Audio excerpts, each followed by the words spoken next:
Birleşken Devletler Teşkilatı'nın terörlükle qarşı turuş işlariga mas'ul muavin baş katibi Rossiyalik diplomat Vladimir Voronko Xitoyning taklifiga binoan 12 iyundan 15 iyungacha Beyjingda va Sharqi Turkistonda ziyoratda bo'lgan.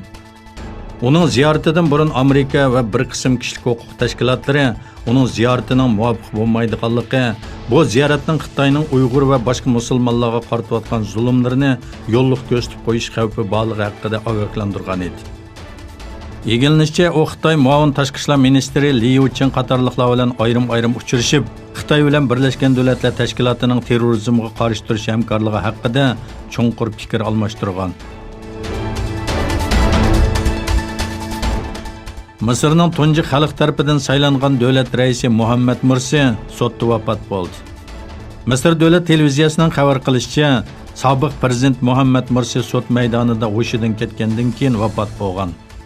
U bu sudda jasuslik haqidagi ayblashlar bilan sudlanayotgan ekan. Dunyodagi eng qimmat mudofaa sistemasi qurilishi bo'lgan 5-avlod mudofaa aeroplani F-15 ning motor, chiroq, yiqilg'u va yo'l boshlash sistemasida Xitoyning Exception PCB shirkati tomonidan ishlangan detallarning borligi o'ttirg'i chiqdi. Bu xabarning o'ttirg'i chiqishi Angliyada kishilarning diqqatini tortdi. Angliya taratqullari yaqindan buyon o'ttirg'i chiqqan Xitoy jasuslik faoliyatlari talash tortishini eslatib, buning bir vahimalik ahvol ekanligini xabar qildi. İsrail Baş Ministri Netanyahu İranning 10 kun ichida uran qo'yildirish cheklamasidan ishib ketadiganligi haqidagi bayonotga qarata Ironga embargo yurgizdiganligini aytdi.